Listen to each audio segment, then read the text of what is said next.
Hey now, Brawlers, it's time for another Board Game Brawl review with Nick Minahan, sponsored by BoardGameBliss.com. Hey folks, today we're going to take a look at Adventure Time, Adventures in the Land of Ooo from ABBA Games. Now this game, first off, if you've never heard of this game, it's because I think it was only available over in Europe at this point in time. It's from Spain in particular, and it was available at Essen, I think, in very limited quantities, but I wouldn't be surprised if this comes over to stateside at some point, or at least gets a wider distribution over in Europe. Now, what this game is, it's based directly off of the Adventure Time cartoon franchise, which, if you haven't seen it, is amazing, so stop everything you're doing and go and watch that. Well, watch the rest of this video first. And what this, as the name implies, this is an adventure game. Think of games like, to a degree, Runebound, or maybe even the Pathfinder Adventure card game. It certainly looks a bit like that when you first see it with the circle of cards. But what you're doing is taking control of one of the iconic characters like Finn or Jake or Princess Bubblegum or even the Ice King or Marceline, and you are trying to meet certain objectives. So you have different missions that you can set up during the course of the game. It might be a wizard battle, it might be going to find the Crystal Eye, and so on and so forth. You'll set up the different areas of the board with different cards according to that. And then you're going to move your player piece around the board to get to these areas, try to get stronger, level up, find better gear, and then finally go towards completing your final objective, whatever that might be. Let me go ahead and give you a brief look at how the game works. Then we're going to come back. I'll let you know what I think.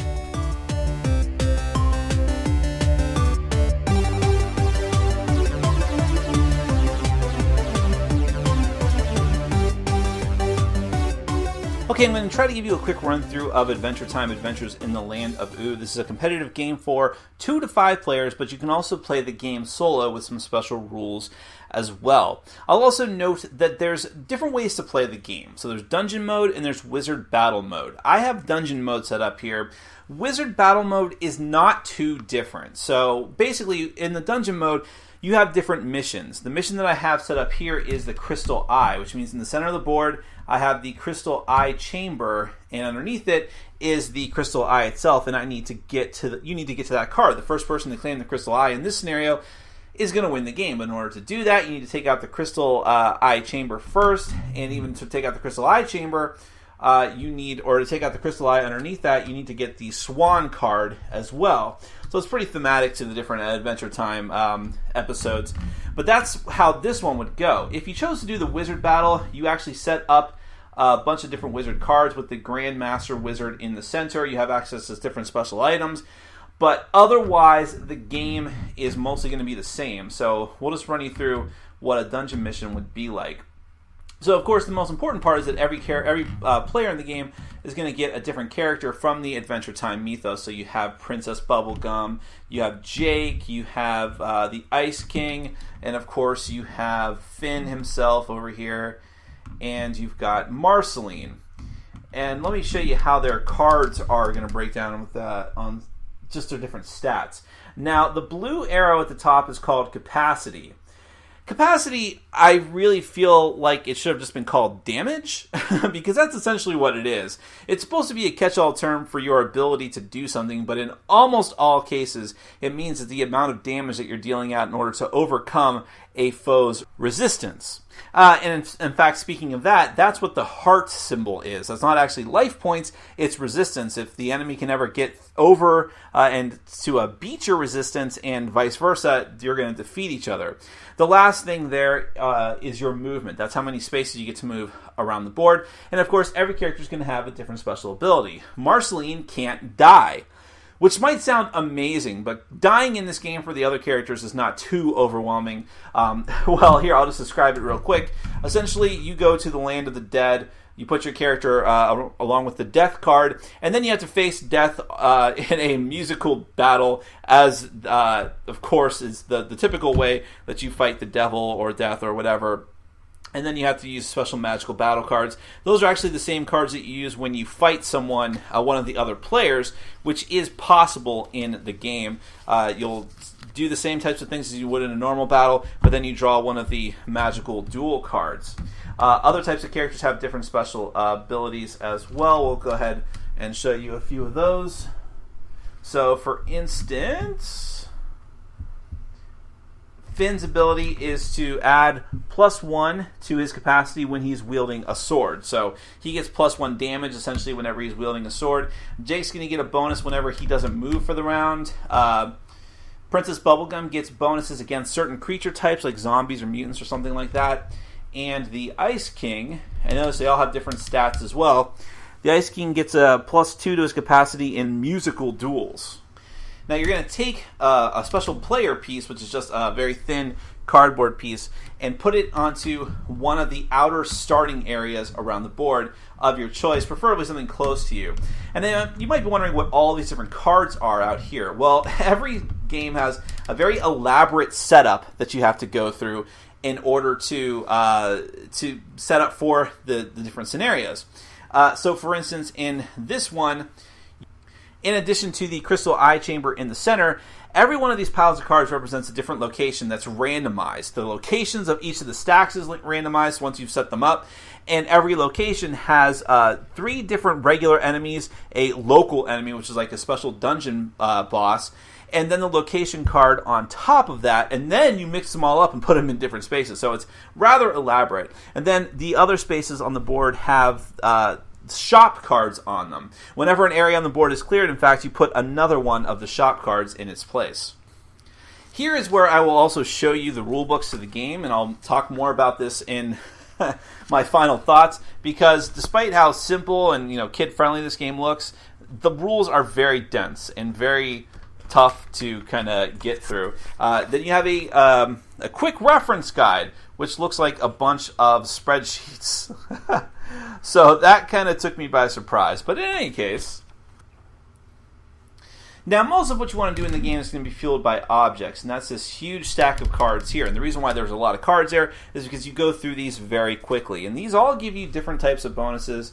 Sometimes they're just like cards you'll use randomly, and sometimes you'll use them in battle. Sometimes you'll use them on other people in battle. You have the Spoon of Prosperity, which gives you gives either you or the person that you played on in battle, I'll get to that in a moment, +4 capacity. And when it's involved in a battle together with the chicken soup can, their resistance, the character's resistance becomes 10. You have kimchi, and these are going to be in different denominations, by the way. There's a lot of cards like this. This one gives you +3 to your resistance. This one reduces capacity by -1, so you'd want to play that on your opponent. There's another spoon. The Nightosphere Amulet doubles whatever your capacity is at that point. There's the chicken soup can. It reduces your resistance, and so on and so forth. Some of these have different special effects, like Margaret's Music Box, which makes your opponent fall asleep, preventing him from attacking you.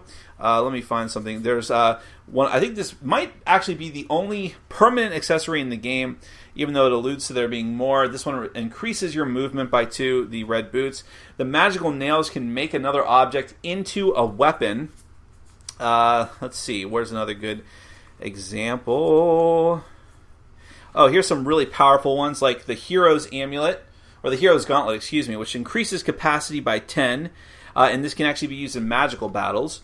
And the Cyclops tier, which makes your resistance infinite, which means you just cannot be killed.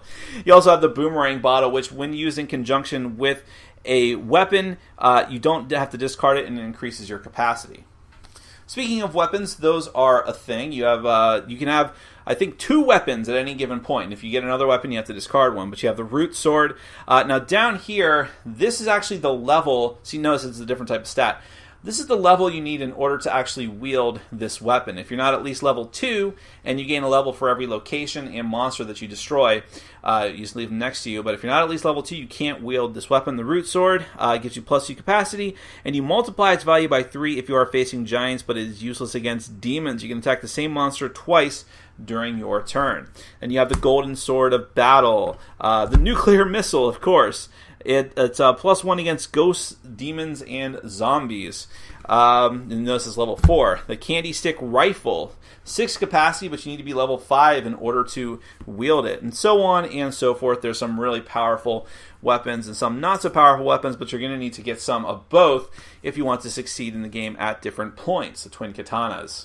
But getting cards in the game is actually not that difficult at all. At the start of the game, you're going to start off with 5 objects from the object deck.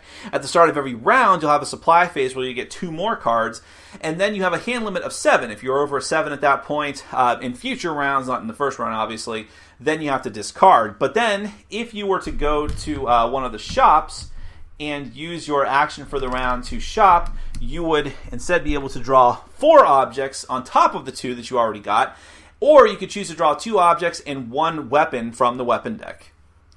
Now, if instead of being at the shop, and every one of these red circles, by the way, is a movement. So that's every movement space you have to spend, and every character has different types of movement. But if you had enough movement on your turn and you could get to one of the location decks, then you could actually face off here. So first thing you do is flip over the location, see what that is. So here is the treasure chamber. And then you have to face it. So and locations often don't fight back that much, but you still have to overcome them. This one has a special ability. If you don't win this battle, you lose a turn and have to repeat the process next turn. So let's describe how combat works. That's where you're going to have to go down to here. Now, if it's a location, you are always the attacker. If it was the other way around, if it was a normal enemy, you would always be the defender. First off, so here there's the defender, and then you put the attack. Oh, I'm sorry. Actually, those are where the objects go. My bad. So here you have character, enemy, and then you would start playing objects face down into each of these spots. So I might say, well, I really want to beat this enemy, and remember, all you care about really is capacity and resistance. So I am going to put a magical nail here to increase my capacity, because I have to get to at least 6, or I have to get over 6, and I'll put, let's see.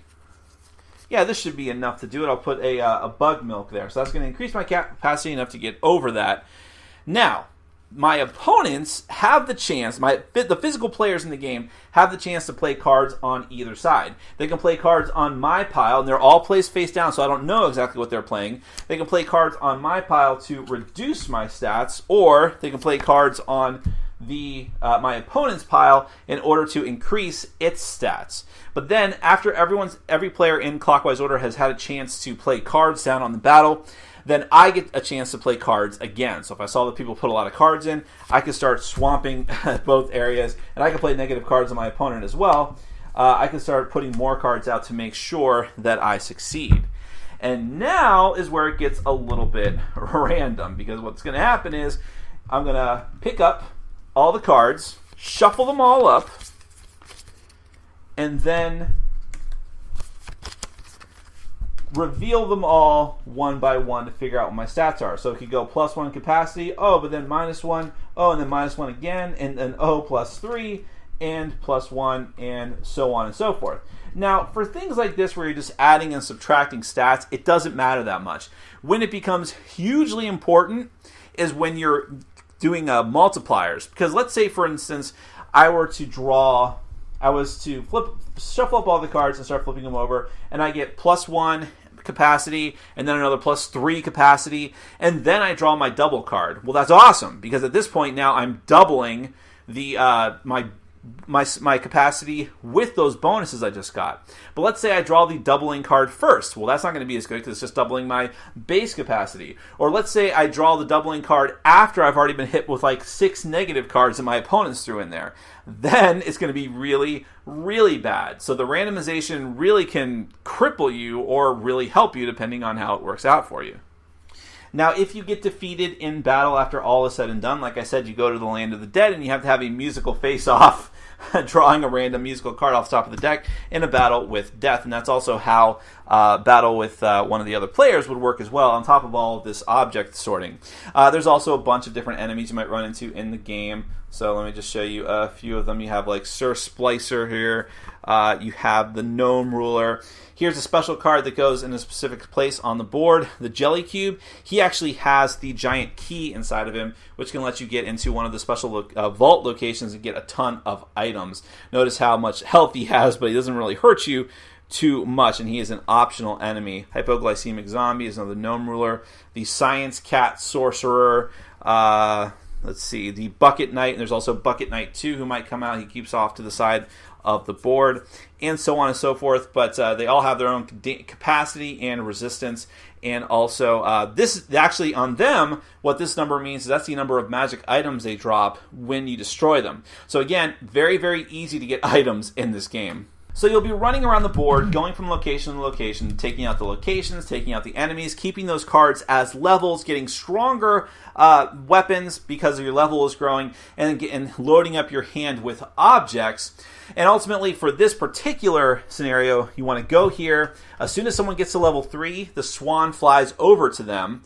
And then that swan can only be, if that swan ever tries to get stolen, it goes back to its spot on the board unless a particular card steals it.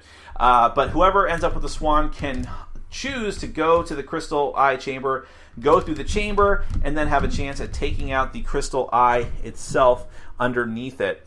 Although that's going to involve taking out more enemies, because as you lift up the Crystal Eye, a bunch of enemies fly out or something to that effect.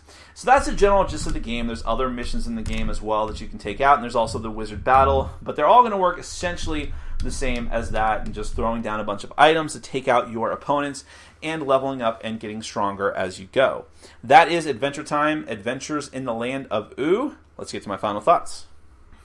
Well, first off, this game is dripping with the Adventure Time theme, more so than any other Adventure Time game or tangential product that I have reviewed before. This one is just steeped right into the lore. You have all your different characters. They have special abilities that make sense for their characters to a certain degree, like Princess Bubblegum having different resistances to different types of creatures, and the way that Jake can, his whole thing is about movement and not moving, and how he can get special bonuses that way, things like that. And then all the different cards that you can get, the different equipment, the different allies that you might come across, the different enemies that you have to fight. They're all different scenes from the show, and they're put into those same types of positions. You're running down to get the Crystal Eye, and you have to go through all these different monsters, and you have to get the swan first. All of these different things. The Wizard Battle, it relates directly to the show, and it makes sense that you get that feeling as you go through the game, like just that bold, raw adventure, like, I'm going forward, I'm getting a giant sword, I'm going to go use that giant sword on the monsters. It's just what it makes Adventure Time so fun, encapsulated into game form of just like pure unadulterated adventure, so to speak. So the theme comes through very, very strongly in the game. The production value is pretty solid. I like the artwork. A lot of it is reused from the show, of course, but that's okay. It works pretty well here. But like the box and everything like that looks really good. There are the tiny little tokens that you use for your characters. Those are okay. I'm curious. I haven't actually checked myself, but I'm curious if there are actual miniatures that would work for this game of all these different characters, at least the characters that you play as, that you would actually be able to move around with. There probably are. In fact, if someone has Adventure Time Monopoly like I used to have, you could probably use those pieces if you really wanted to. Although I think one of them is in a car. Doesn't really make sense, but whatever. So that's okay. The rulebook is fairly awful for this game. I will say that. It's the main rulebook itself is like giant walls of text. It's all in the Adventure Time font, which is okay. Not for reading a rule book, though. It's very tiny, all compressed together, and none of it is laid out in a very useful way. I was very, very disappointed in the rule book, and it's very tough to get through your first play because really this game is not that difficult, nor should it be. It's a game about Adventure Time. It should appeal to it should be a gateway game. It should be appealing to younger gamers or just inexperienced gamers who have an attachment to the show and want to play anything that's involved with Adventure Time. That's totally the target audience here. Which is me, by the way. But I happen to be a gamer, so I know what makes a good rulebook. And the rulebook here makes the game seem way more complicated than it needs to be. In fact, as I showed during the overview, that the quick rules that it comes with it, that are just supposed to help you remind yourself of different things and how systems work, looks like this complicated spreadsheet. Like even that they couldn't make very simple. So I was pretty disappointed with that. I think that's going to be a big deterrent for people who are trying to get into the game. But once you do get through it, the game is simple and straightforward. There's a couple of sort of nebulous tidbits to it, but I don't think that anything in this game should be taken that seriously. So you sort of hand wave them away and rule however you want as far as like how some card interactions go, because there are so many cards in the game. But let's talk about that gameplay a bit. it is very interesting. I like the idea of going to the different areas, fighting monsters, and leveling up and getting stronger as you go. And in fact, the battle mechanism itself, I don't have a problem with, because it is interesting. You place down cards, and then your opponents can place down cards as well, technically, or theoretically, if they want to, and then you flip them all up and see how they suss out. In theory, that's great. In practice, it doesn't work very well. The big issue is that there are so many cards in the game that make any other card that you've played irrelevant. There's a card like the Tears of something, or the something Tears, the Golem Tears, I think it is, that are Cyclops Tears, which just say, oh, you have infinite vitality, so you can't get killed. Well, if your opponent puts that card into your enemy's pile, you're toast. You're done. At that point, you have a chance to... you don't get to see what the cards are, but you have a chance to respond by playing more cards. But you're then just like, well, if I see you put just one card in, I might as well just stop. But how do you know what they put in? So you could say that there's like an interesting bluffing thing there. But in this case, if you call their bluff, you can just lose everything. You can completely get demolished and lose every single card that you've played. And your opponents can easily gang up on you. This game is supposed to be a hand management game, and it is. But the hand management here is very easy to do because you are flooded with cards constantly. So the game encourages you to play as many cards as you possibly can into your opponent's pile, because otherwise you're going to have to discard them anyways when it gets back to the start of your turn. So it is incredibly difficult to get things done in the game if you're playing with people who are actively competitive and trying to stop you. If people just want to say, well, I'm just having fun going through these different cards and adventures, I just want the game to end, that's one thing. They may never even screw with you at all on the cards, but because you have to discard cards anyways, you're encouraged to play those cards. Another interesting thing is that even though there are a lot of cards in the game, so many of them in the regular gear deck for the dungeon mission are just the same over and over and over again, maybe slightly varying from the other ones. And that was a little disappointing. I would have rather had fewer cards that were more distinct, I think, than just tons and tons of cards that are pretty much the same. The wizard battle, by the way, as opposed to the dungeon, they function mostly the same. I think I probably prefer the dungeon mission just because it is a little more straightforward and less obtuse and less cards get into the mix, but it was interesting that they went in that route in any case. Some of the other aspects of the game are okay as far as going through the different dungeon piles and fighting monsters, but ultimately, every game that I played at this felt very, very similar to the other ones. Just go to a pile, try to get as many monsters as you possibly can, hope that you get really good gear out of the weapons pile, and hope that you just get the first one to get strong enough to go and to complete whatever the mission is. And I think what really, overall, the game is okay.